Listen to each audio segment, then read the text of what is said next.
Cozy Corner Crafts, Kat here. We're going to use a piece of wood from Dollar Tree and some Waverly Chalk paint, the moss color.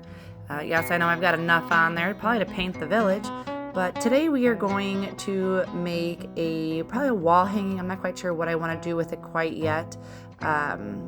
Using this, we're going to use a recipe card that I have of my grandmother's that I had my mom dig out for me, and I wanted something with her handwriting, so I wanted to display it in my kitchen.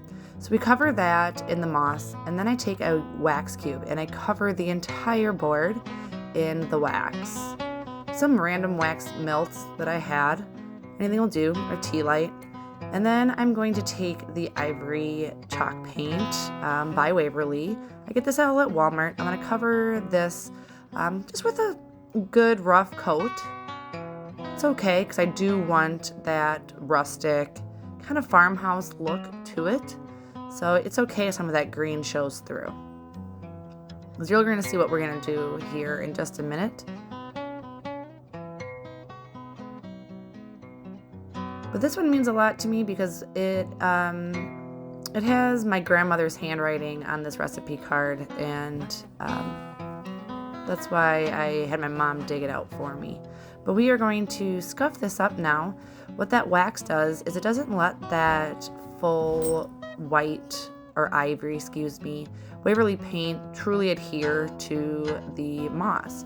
So I can scuff that up and still see some of that green color coming through.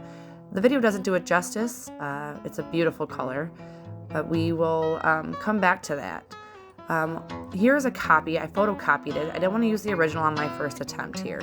So I'm going to take my wood burning tool and I'm going to outline my recipe card just to kind of give it a burnt edge look and make it a little bit aged.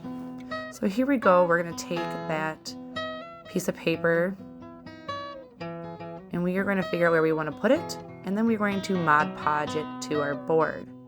And I'm going to use a mini press here in a minute to show you how I adhere it. So I'm going to cover the entire board, the full end to end.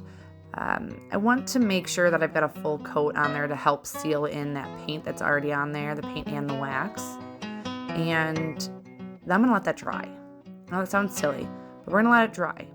And then once it's dry, we're going to find our placement. I'm going to take some parchment paper and we're going to put that over it.